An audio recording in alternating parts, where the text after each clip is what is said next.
دنیا میں کئی ایسے واقعات رونما ہوتے ہیں جو خود بخود تاریخ کا حصہ بن جاتے ہیں، جن سے ماضی، حال اور مستقبل کا درس ملتا ہے۔ ایسے ہی واقعات میں ایک تقسیم ہند میں مسلمانوں کی ہجرت ہے۔ صدیوں تک ساتھ رہنے اور ایک دوسرے کی خوشی غم میں شرکت کرنے والے پلک جھپکتے ہی جان کے دشمن بن گئے۔ تقسیم ہند داستانوں کی ایسی کتاب ہے جس کا ہر صفحہ خون کے آنسو رلاتا ہے۔ گھر چھٹے، جائیدادیں لٹیں، بیٹیاں کنویں میں ڈوب مری، تو کہیں باپ اولاد کو بچاتے بچاتے دم توڑ گیا۔ لٹے پٹے قافلے، بچھڑنے والے پیاروں کو ڈھونڈتی آنکھیں، انتظار، امید اور وسوسوں کے ساتھ نئی زندگی کی ابتدا۔ آج میں پروفیسر ریٹائرڈ انیس افتخار ہوں، لیکن میں نے 30 سے زیادہ سال گورنمنٹ سروس کی ہے۔ اس وقت میں پینشنر ہوں، گورنمنٹ پینشنر ہوں ایجوکیشن ڈپارٹمنٹ کی۔ لیکن ایک وقت ایسا بھی تھا جب میں خود پڑھتی تھی۔ آج وہ وقت ہے جب مجھے یاد آتا ہے کہ میں نے ایم اے پوسٹ گریجویٹس کو پڑھایا انگریزی۔ 5 سال کی سے انگریزی گلے پڑی۔ آج تک وہ انگریزی میری جان نہیں چھوڑتی۔ اردو میری مادری زبان تھی، اردو میری انگریزی سے بہتر تھی، لیکن چونکہ میں نے انگلش ایم اے کر لیا، مجھے فوراً ہی ملازمت بھی مل گئی، تو میں اسی لیے انگریزی کی طرف چل پڑی۔ انگریز نے مجھے بہت کچھ دیا ہے، بڑا وسعت دیا ہے، ذہن کو بڑی وسعت دی ہے، بہت دور تک لے کے گئی انگریزی مجھے۔ تمام جتنے بھی ان کے پوئٹس، شاعر، مثنوی لکھنے والے، پروز لکھنے والے، ڈرامہ لکھنے والے، یہ سارے میرے سرکل میں ہیں، میرے دماغ میں ہیں۔ میں جب چاہوں انہیں کوٹ کر سکتی ہوں۔ لیکن اردو کے ایسے شاعر تھے آج تک بغیر کسی تردد کے، اقبال ہو یا غالب ہو، ذوق ہو یا مومن ہو، میرے ذہن کے اندر نقش ہے پیچھے، جب چاہوں انہیں نکال کے استعمال کر لیتی ہوں۔ ہمیشہ پرشین آفیسر ہی لی، اپنے بچوں کو بھی پرشین آفیسر دلوائی۔ ایک چھوٹی سی کتاب گلستاں بوستاں اور کچھ گردانے ہیں جن کا ہم نے ازبر کرنا تھا۔ یہ ہمارا اے اور بی پیپر 100 روپے کا، 100 نمبر کا یہ بڑا ہوتا تھا سامنے، 90 نمبر تو کہیں نہیں جاتے تھے۔ اللہ کا شکر ہے کچھ ہے، ابھی حص باقی ہے اور یادداشت بھی باقی ہے۔ ہم لوگ بھیرے کے پنجابی سوداگر تھے۔ اکبر بادشاہ نے جب یا کہ ایسٹ انڈیا کمپنی وہاں پہ بیٹھی اور اپنا ویئر ہاؤس بنا لیا، تو اکبر بادشاہ کو ضرورت پڑی کہ میرے بھی کوئی ایسے تاجر ہوں سیدھا جن کو میں لا کے بٹھا لوں، ہم بھی اپنا مال بال بھیجیں، ان کا مال لیں۔ تو اس نے میرے اس طرح میرا جو خاندان تھا بھیرے سے اٹھا کے دہلی میں پہنچا دیا گیا، اور پھر ہم دہلی کے پنجابی سوداگر کہلانے جانے لگے۔ ہمارا ایک اپنا گروپ ہے پنجابی سوداگروں کا، دہلی کے پنجابی سوداگروں کا۔ زبان میں شستگی آ گئی، وہی پاندان، خاصدان، غالدان، تخت پوش، گاؤ تکیے جن پہ بیٹھ کے سارا خاندان کھانا کھا رہے، بڑے بڑے ہوتے تھے، تخت پوش ہوتے تھے۔ تو کافی کچھ بدل گیا، پنجابیت کم ہو گئی اور دہلیت زیادہ آ گئی۔ خیر وہ تو ایک کہیے کہ نرچر، ایک ہوتا ہے نیچر جو اللہ تعالیٰ ہمارے اندر ڈال دیتا ہے، سب کی برابر ہوتی ہے۔ ایک ہوتا ہے نرچر جو ہم خود اپنے اندر پیدا کرتے ہیں چیزیں، کوالٹیز، اس کو نرچر کہتے ہیں۔ ہم نرچرڈ ہو گئے، پنجابی سوداگر نرچرڈ ہو کے واپس آئے۔ تو وہاں پہ انگریزوں نے تنگ کرنا شروع کیا اور مار کٹائی شروع کی اور قبضے کرنے شروع کیے، تو میرا خاندان بھی وہاں سے بھاگا۔ میرا دادا اپنی 4 جوان بہنوں کو لے کے وہاں سے بھاگا۔ اور بھیڑے نہیں گیا. اس زمانے میں لاہور گڑھ سمجھا جاتا تھا, ایلیٹ شاپنگ سینٹر, انڈیا کا ایلیٹ شاپنگ سینٹر لاہور کا موچی دروازہ. میرا دادا وہاں کے سیٹل ہو گئے. دادا کی مملوٹس کے ساتھ ایک رشتہ داری تھی. وہ یہ تھی کہ سر شاہ نواز مملوٹ اور میرے دادا فرسٹ کزنس تھے. اس طرح ہم یہاں پہ ذرا کچھ ایلیٹس میں گرے جانے لگے. تجارت بھی شروع کر دی, گاڑیاں بھی آ گئیں, بچے بھی انگریزی اسکولوں میں پڑھنے لگ پڑے. مجھے سیکرڈ ہارٹ میں داخل کرا دیا گیا. دوسری جنگ عظیم شروع ہو چکی تھی, اور یہ دیکھیں کہ اس میں ہم کو بہت قدرت کرنا پڑا. سیکرڈ ہارٹ بھی ہمیں انہوں نے کہنا کہ اپنے سارے گھر کے جتنے صابن کے ٹکڑے وہ لے آؤ. لام پہ سپاہیوں کے لیے ہم نے گولے بنا کے بھیج دیے. ہمیں نیٹنگ سکھائی گئی تاکہ ہم ان کے لیے جرسیاں بنا کے بھیج سکیں. ہمیں وہیں پہ نیٹ 1 پرل 1 آ گیا کرنا. ہم نے ان کی بنیانیں بنانی شروع کی اونٹ کی کھال سے, تاکہ وہاں گرمی نہ لگے, سردی نہ لگے. اور پھر یہ ہوا کہ وہاں انہوں نے ہمیں کہا اپنے گھر کی ساری خالی بوٹلز اور ڈبیاں لے آؤ جن میں ہم ان کو دوائیاں بھر کے بھیج سکیں. وہ بھی ہم نے دیکھا, وہ بھی کیا. لیکن ایک بات جو گھروں میں ہوئی اس جنگ کی وجہ سے, وہ یہ تھی کہ ہمیں اپنے گھروں میں بلیک آؤٹ کرنا تھا. باہر روشنی نہ جائے, کہیں جاپان حملہ نہ کر دے. جاپان زیپلنز پہ حملے کر رہا تھا جرمنی کے ساتھ مل کے. انگلینڈ کو تو مصیبت پڑی تھی, چرچل کو, لیکن یہاں بھی خطرہ تھا ہندوستان میں بھی. چنانچہ ہمیں یہ حکم دے دیا گیا, اور ہم نے لیوی بنا کے, اس زمانے میں یہ گمز نہیں ہوتی تھی, میدے کو لے کے گھول کے اس کو ہم نے سخت کر دینا, اور وہی ہماری گڑیاں وسنت کی لیوی, اور وہی ہماری کاغذ لگانے کی لیوی, یا وہی ہماری جب بکس آتی تھی ان کو لیوی لگانی ہے اندر, ان کو کور کرنا سب کو, مطلب کو لیوی تھی. تو لیوی سے ہم نے سارے شیشوں کو براؤن, ڈارک براؤن کاغذ لے کے ان کو ڈھکا ہوا تھا کہ باہر روشنی کا کوئی نشان آ جائے. تو یہ تو تھا دوسری جنگ عظیم کا مجھ پہ میرے ساتھ تعلق. سیکرڈ ہارٹ ختم ہوا تو میں کوئین میری میں آ گئی. کوئین میری میں ہاسٹل میں چلی گئی. ہاسٹل میں 2 ڈائننگ ہالس تھے. ایک ویجیٹیرینز ہندوؤں کا, بہت لمبی لمبی اتنی لمبا کمرہ, اس کے دونوں طرف وہ بیٹھی ہوئی ہیں ہندو لڑکیاں, اور ایک سکھوں کا اور مسلمانوں کا, کیونکہ ہم گوشت خور تھے. تو ہمارے ڈارمیٹریز یا کمرے جو تھے وہ بھی اکٹھے ہی ہوتے تھے. تو جو آشکور بیوی تھیں, پٹیالہ, ریاست پٹیالہ کی شہزادی, وہ ایک دن کرپان لہرانے لے آئیں اپنے گھر سے. پلنگ کی جو چھپائی ہوئی تھی اور نکالی, اور خوب ہمارے اوپر تلوار ہوا میں ماری. کہا بناؤ تو پاکستان, بتاتے ہیں تم کو پاکستان, بناؤ پاکستان. ہم خوفزدہ ہو کے بھاگیں, اپنے اپنے کمروں میں سے نکلی اور دڑبے کی طرح چھپ گئی, کوشش کی, کنڈے لگائے. پرنسپل تھی جی انگریز, انہوں نے فوراً اسکول بند کیا, سب کو گھروں میں بھیج دیا, واپس جاؤ. وہ جو جون میں چھٹیاں ہوتی تھیں وہ ہمیں مئی میں ہی ہو گئیں اس آشکار کی وجہ سے. جب سپٹمبر میں واپس آئے تو صرف مسلمان تھیں. ان میں حیاس تھیں, نونس تھیں, ان میں مملوٹس تھیں, ان میں ملتان کی قریشیز تھیں, اور اس طرح کے چند خاندان تھے. گجرات کے وہ تھے زمانس تھیں, اختر زمانی. تو ہم یہ تھوڑی سی رہ گئی تھیں, اور باہر گولیاں چلتی تھیں.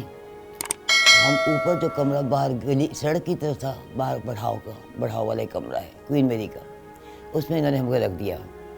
ہم نے رات کو بتیاں بجھا کے ان گولیوں کی آواز سننی کہاں سے آ رہی ہے, کون گرا. مین سڑک کوئین میری کے آگے جو گزرتی ہے, اور چھپ کے سننا کہ ہمیں گولیاں لگ جائے. اس طرح ہم واپس کوئین میری میں آئے. میری رہائش اپنے دادا کے گھر میں تھی, اور دادا کا گھر بعد میں تایا کا گھر بن گیا, تو ہم سارے کزنز وہیں رہتے تھے. تو ایسا ہوا کہ 15 ٹیمپل روڈ کی جو گلی تھی اس میں ایک تو 3 اور 4 مسلمان، باقی ہندو اور ایک سکھ فیملی تھی. انہیں اپنے گھر بنائے ہوئے تھے پکے. جیسے 47 ہوا تو سارے بھاگ گئے وہاں سے.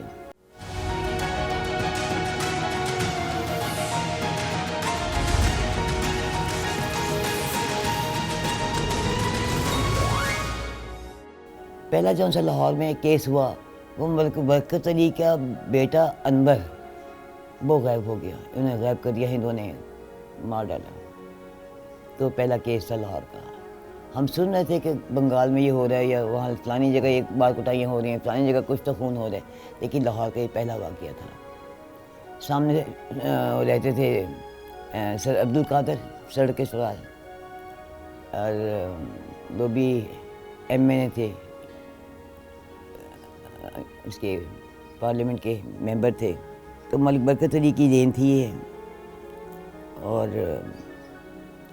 ہوا یہ کہ میرے باپ، ہم 7 بہن بھائی تھے، لیکن میرے باپ کو خیال آیا کہ ہم ایک اور بچہ بھی لے کے پال سکتے ہیں، کیونکہ میرا باپ بچہ سرائیو کر رہا تھا بزنس میں. تو وہ گئے بالٹن کیمپ اور وہاں سے ایک لڑکی لے لی جس کے ماں باپ قتل کر دیے گئے تھے. ٹرین آئی تو یہ گود میں زندہ رہ گئی تھی. اس کا دادا سیٹ کے نیچے گھس گیا تھا، وہ زندہ رہ گیا. تو اس کے دادا سے بات چیت کی، اس کو پیسے دیے اور بچی ہم نے لے لی. تو وہ 3-4 دن خوفزدہ تھی، بات نہیں کرتی تھی. تو ہم روز اس کو کہیں کچھ تو بولو بیٹی، تم کون ہو، کہاں سے آئی ہو، کہاں رہتی تھیں. وہ کوئی 5 سال کی تھی، 5.5 سال کی تھی. تو یوں سے نیچے ڈال کے اور چپ کر کے بیٹھی رہتی تھی، خوفزدہ تھی. میں نے اس کی یوں اٹھا رہا، کچھ تو بولو بیٹی، کچھ تو بتاؤ نا بچہ کچھ نہیں بولتا تھا. ہر دفعہ پوچھیں آج کیا پکائیں، کچھ تو بتاؤ، کیا کھانے کو دل کرتا ہے. جب 4-5 دن دیکھا کچھ کوئی مجھے قتل نہیں کر رہا تو کہیں گی اج سروں کا ساگ کھانے نو دل کرتا ہے. میرا باپ کہتے امی یہ کون سی زبان ہے، اج سروں کا ساگ کھانے نو دل کرتا ہے. میں نے کہا بھائی یہ تو امبالہ اور وہ ہے بٹالہ، یہ تو وہ شکل ہے، امبالہ بٹالہ کی مکسچر ہے. خیر ہم نے اس کو بنایا، کھلایا، اسے باتیں کرتے تھے سارے بہن بھائی مل کے اس کے پاس بیٹھ کے، باپ سمیت. اور یہاں تک کہ وہ ہم سے گھل مل گئی. آج بھی وہ زندہ ہے. اب بھی میں اس کو عید برات پہ کچھ بھیجتی ہوں اور میں پوچھتی رکھتی ہوں کیا حال ہے. میرے پاس واٹس ایپ پر ہے. یہ ہے آبدہ. میں نام بھی وہی نے کہا بھائی اس کا نام رکھو کوئی، یہ بار نام پتہ نہیں کیا بتا رہی ہے. میں نے کہا اس کا نام بھائی آبدہ رکھ دیتے ہیں. میرے باپ نے جھٹ اس کو رجسٹر کروایا کارپوریشن میں، آبدہ مہر الہی، اپنے نام کے ساتھ اس کا نام جوڑا، اس کو سیکرٹ ہاتھ میں داخل کرایا. وہاں یہ بچوں کو دیکھا، گھل مل گئی، کھیلنے لگ پڑی، بہت ٹھیک ٹھاک تھی. جب پارٹیشن ہو رہا تھا تو ہوا یہ کہ ہم نے ان دونوں کوئین میری کی چھٹیاں تھیں، جو بھی ٹرین آتی تھی وہ ہمیں معلوم ہو جاتا تھا، اس کی آواز آتی تھی.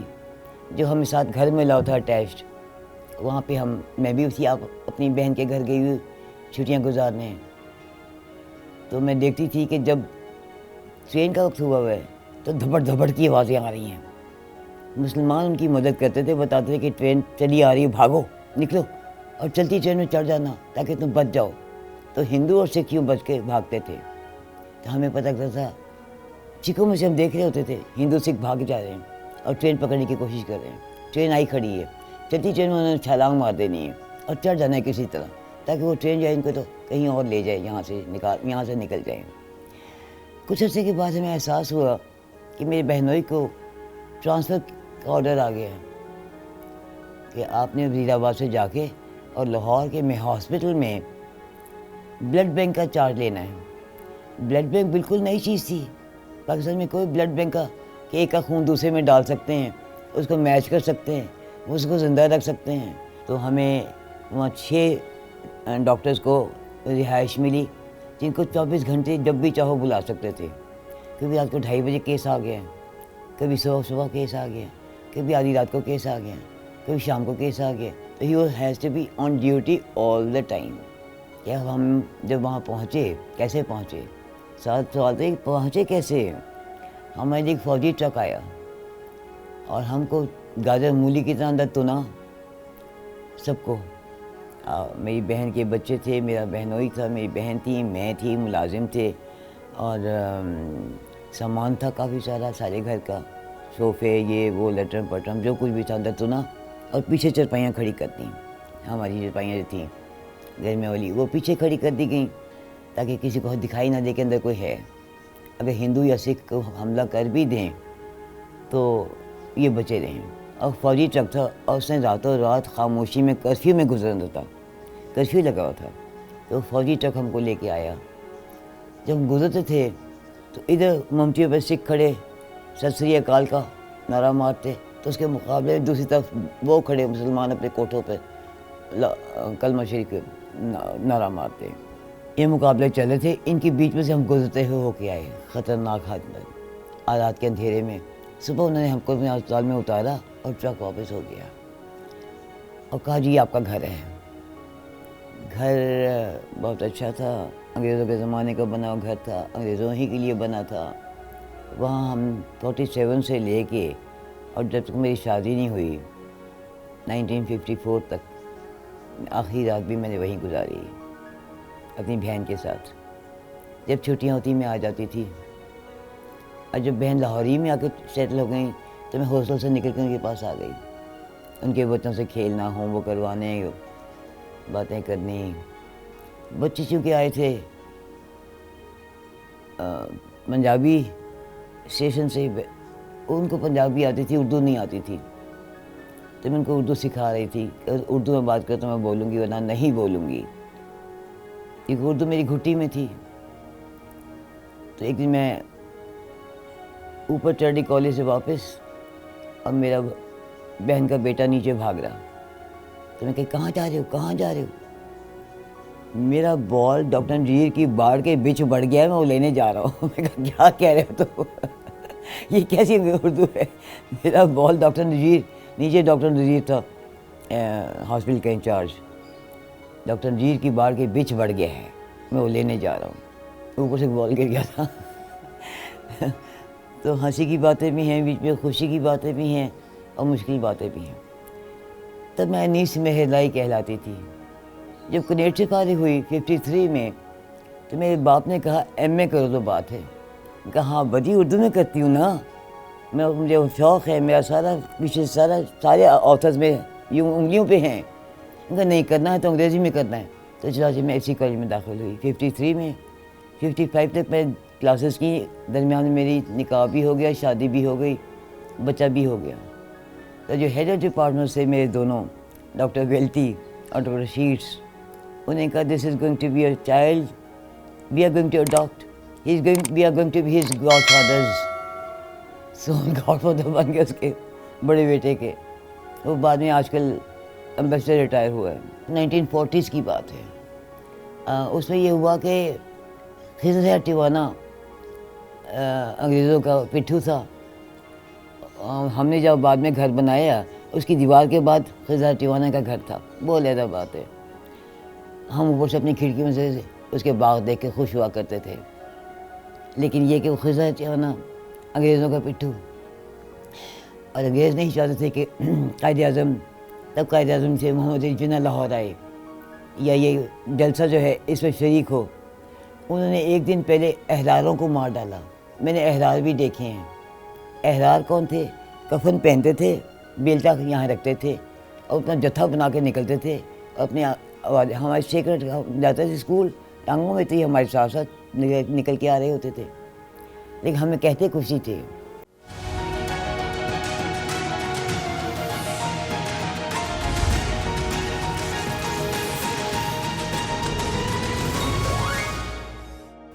ممدوح جو تھے نواب سر شاہ نواز خان, ان کو قائد اعظم نے پنجاب کا مسلم لیگ کا پریزیڈنٹ بنایا تھا, پنجاب کا, تاکہ جتنے جلدی سے زیادہ ممبرز بنائے جا سکیں وہ آ جائیں. 4 آنے ممبرز بھی تھی, اور لوگ دھڑ دھڑ جمع ہو رہے تھے. پنجاب میں اتنے زیادہ تھے کہ ساری جب پاکستان بنا ہے تو پنجاب ہی کے بلوتے پہ بنا, ورنہ بیچارے بنگالی بہت کوشش کرتے رہے, اور لوگ بھی بہت کوشش کرتے رہے, حیدرآباد دکن والے بھی کوشش کرتے رہے. وہ بات نہیں تھی جو پنجاب میں تھی. اور لاہور آنا تھا، اور لاہور کے قائد اعظم نے کہاں ٹھہرنا ہے، تو ممدوٹ ولا میں 2 دن پہلے آ کے ٹھہرے. وہ کمرہ آج بھی موجود ہے.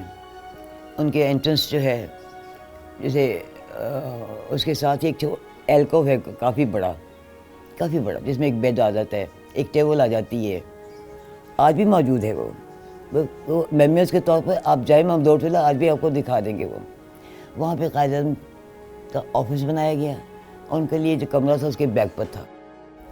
2 دن وہ رہے، انہوں نے لوگوں کو بلایا اور کہا کہ بتاؤ میں نے تقریر یہ کرنی ہے، اس میں مجھے پوائنٹس دو. کچھ پوائنٹس ملتے تھے، بنگالی بھی آگے تھے سارے، اور کچھ پوائنٹس انہوں نے خود بتایا کہ میں کرنا چاہتا ہوں. بہرحال اب تیسرے دن ان کو لے کے جانا تھا، اور راستے میں خضر حیات کا بھی خطرہ اور احراروں کا بھی خطرہ. تو آواز دی سر شاہ نواز ممدوٹ نے، سارے مسلمان جتنے بھی ہیں لڑکے یونیورسٹیوں میں، علی گڑھ کے ہیں وہ آ جائیں، اگر پشاور کے ہیں اسلامیہ یونیورسٹی کے وہ بھی آ جائیں، لاہور سول لائنس کے بھی آ جائیں، جتنے بھی آ سکتے ہو اپنے گھروں سے سارے مسلمان لڑکے لے آؤ، نوجوان. تو اتنی دیوار اسٹوڈنٹس کی ادھر، بیچ میں ممدوٹ کی گاڑی میں، اوپن گاڑی میں قائد اعظم جا رہے ہیں، آگے بھی اتنی دیوار چل رہی ہے ان کے آگے، پیچھے بھی اتنی دیوار، اس سائڈ میں بھی. اس دیوار کے جلوس میں ان کو منٹو پارک لے جایا گیا. 15 ٹیمپل روڈ کا کوئی آدمی تھی نہ جو وہاں اس وقت محدود نہ ہو، اور سارے وہاں تھے. مربتل کے سارے لوگ وہاں تھے، سعد القادر کے سارے بیٹے وہاں تھے. مسلمانوں کا کوئی لڑکا ایسا نہ تھا جو اس وقت وہاں ان کے ساتھ نہ موجود ان کی حفاظت کے لیے. ساری رات وہ وہاں انتظار کرتے رہے کہ قائد اعظم کا صبح جب جلوس ہو تو ہم ہوں اس میں شامل. اس کے لیے انہوں نے ممدوٹ ولا کا جو بہت بڑا لان تھا 2 گیٹوں کا، وہاں پہ اپنا ساری رات گزاری. مارچ کا مہینہ تھا. بہرحال میں نے تو نہیں دیکھا لیکن میں نے سنا ضرور. ہم بہت چھوٹے تھے، 1940 میں میری کیا عمر ہوگی، 8 سال کی. ہمیں اسکول بھیج دیا گیا تھا، اور تاکہ ہم سے فارغ ہو کے وہ نکل کے اپنا کام کریں، اور قائد اعظم کو پہنچا دیا گیا. یہ ہے 1940s کی بات. جب پارٹیشن ہوا تو ہم لوگ یہاں صرف مسلمان ہی رہ گئے، بہت کم ہندو تھے جو رہ گئے. ہم نے ان کو عزت بھی دی، ان کی حفاظت بھی کی، اور وہ نہیں گئے واپس، یہی مرے. مثلا کوئین میری کا ہندو جو گیٹ مین تھا وہ سب کو آواز دے کے بلاتا تھا کہ فلانی کا ٹانگا آ گیا ہے، آ جاؤ بیویوں. وہ بیویوں میرے ساتھ پڑھتی تھیں، ہم بھی اپنے ٹانگوں کا انتظار کر رہے ہوتے تھے. اس کو منڈو کہتے تھے. تو منڈو جو تھا نا وہ یہی مرا، وہ نہیں گیا. اگر پارٹیشن نہ ہوتا اور ہمارے لیے اللہ نے یہ ایک کونا نہ منتخب کیا ہوتا کہ ہم یہاں پہ عزت کے ساتھ آج رہتے ہیں، آج ہم یہاں پہ عزت کے ساتھ رہتے ہیں، آج یہاں اپنی ریتیں روایتیں قائم رکھتے ہیں، آج یہاں پر ہم اسلام کو قائم رکھتے ہیں، آج ایمان کو قائم رکھتے ہیں. یہ چیزیں انڈیا کے مسلمانوں کو نصیب نہیں ہو رہی، اور ہم بہت تنگ ہیں اس کے لیے. تو بہت دکھ کی بات ہوتی ہے. ہم یہاں بیٹھ کے دکھ کر رہے ہیں ان کا، ہم جو کچھ کر سکتے ہیں کر رہے ہیں ان کے لیے، لیکن ہم بہت شکر گزار ہیں اللہ کے کہ اللہ نے ہم کو یہ ٹکڑا دے دیا، اور اس کی حفاظت ہم پہ لازم ہے. اگر یہ نہ ہوتی تو ہم کیا کرتے؟ یہ بات کیوں نہیں بچے سمجھتے؟ قائد اعظم نے بڑے وقت پر، اقبال نے یہ سوچا، اور قائد اعظم نے بڑے وقت پر یہ کام کر دیا. بیمار تھے، بہت بیمار تھے، اپنی بیماری کو چھپا کر یہ کام کیا، لیکن وہ کر گئے، وہ بنا گئے.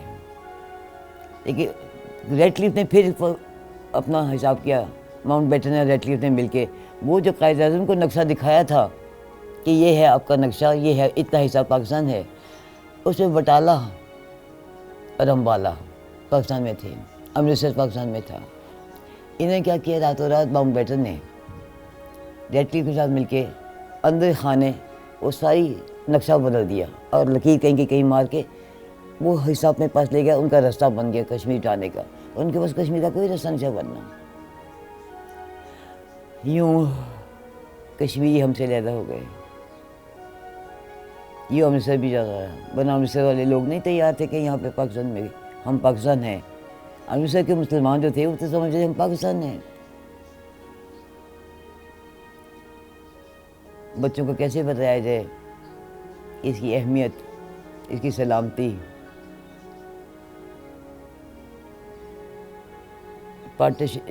پارلیمنٹیرین سے نہیں ہے، لیڈر سے نہیں ہے، سیاستدانوں سے نہیں ہے، اس کی سلامتی مجھ سے اور آپ سے ہے. اگر ہم نے آج نہیں یہ سیکھا تو ہم اس سے بھی جائیں گے. ایک چڑیا کا گھونسلہ ہے ہمارے لیے جس میں امن سے بیٹھ کے اس میں اپنے آپ کو چھپا کے بیٹھ سکتے ہیں، ورنہ کوئی جگہ نہیں دنیا میں. ریفیوجی بھی کوئی ہم کو نہیں لے گا. آج پاکستان کی عزت ہے، آج پاکستان کے پاسپورٹ کی عزت ہے. آج دنیا کے سارے جتنے بھی لوگ ہیں ان کو معلوم ہے کہ پاکستان کی زبان، پاکستان کی آواز، پاکستان کی آواز اور پاکستان کے عوام کی آواز بہت لازم ہے. اپنی آواز کو اونچا کریں پلیز، اور شامل ہو جائیں پاکستان کو بچانے کے لیے. اور شکر کریں کہ اللہ نے حوصلہ دے دیا. ہمیں معلوم نہیں ہے اللہ نے ہمیں کن کن باتوں سے نوازا ہوا ہے. جس دن برٹن رسل نے کہا تھا، جو آزاد ہو رہی تھی مسلمان نے ساری جتنی یہ ملک تھے چھوٹے چھوٹے جن کے اوپر انگلینڈ نے قبضہ کیا ہوا تھا، وہ سب آزاد ہو رہے تھے انگلینڈ سے. تو برٹن رسل انگلینڈ ہی کا ایک فلاسفر، ایک اسپیکر، اس نے ہمیں کیا کہا تھا؟ سارے جتنی آزادی وہ لے رہے تھے لوگ، ان کا دیکھو آزادی جس آپ کو جغرافیکلی تو مل جائے گی، ذہنی جغرافیہ آپ غلامی سے کب باز آؤ گے؟ جب آپ ان کے لباس، ان کی خوراک، ان کی زبان، ان کی ریتیں روایتیں ان کو نہ اپنا لینا. اگر ان کو چھوڑ دو گے نا پھر تم واقعی آزاد ہو گئے. ہم نے نہیں چھوڑا. آج ہم برگرز کھاتے ہیں. لباس، خوراک، زبان ہم نے اب تک قائم نہیں کی بلکہ اس کو ڈیولپ کر لیا ہے. ہم گھاٹے میں جا رہے ہیں، بہت گھاٹے میں جا رہے ہیں. ہماری اولاد ہماری بات نہیں سن رہی اور نہیں سمجھ رہی. جب برٹن رسل ہمیں کیا گیا، ہم تو اس پہ قائم ہیں. زبان آزادی کی کنجی ہے، جو میری تیسری نسل میں بھی نہیں ہے اور میری چوتھی نسل میں بھی نہیں ہے. اس بچے کے ساتھ کہتے ہیں انگریزی بولو. میں نے کہا کیوں؟ وجہ اسے اردو کب آئے گی؟ پھر میں تو اردو بولوں گی، میں بولوں گی اردو اس کے ساتھ. اس کو میں نے اردو سکھا دی اور مجھ سے اردو میں بات کرتی ہے. We can change. میں چینج کر سکتی ہوں، آپ چینج کر سکتے ہیں. 2 نسلیں کو بنایا پاکستان مل گیا پلیٹ میں رکھا ہوا. آزادی مل گئی پلیٹ میں رکھی ہوئی، سمجھا خود نہیں کیا مل گیا ہے. خوب استعمال کیا، کھل کے استعمال کیا، اٹھا کے مار کے پھینکا. اب روتے ہیں. مہنگائی تو تب بھی تھی، مہنگائی تو اب بھی ہے. تب عورتوں کی تھی، اب عورتوں کی ہے.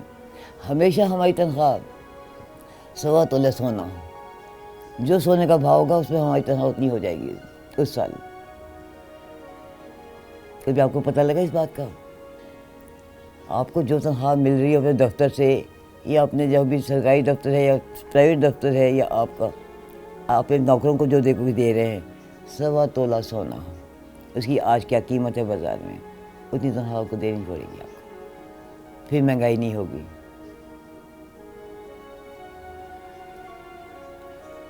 آخر میں ایک ہی بات کہہ سکتی ہوں، محبت مجھے کن جوانوں سے ہے. اقبال کہتے ہیں محبت مجھے ان جوانوں سے ہے، ستاروں پہ جو ڈالتے ہیں کمن، اونچی جگہ پہ جاؤں گے. That's it.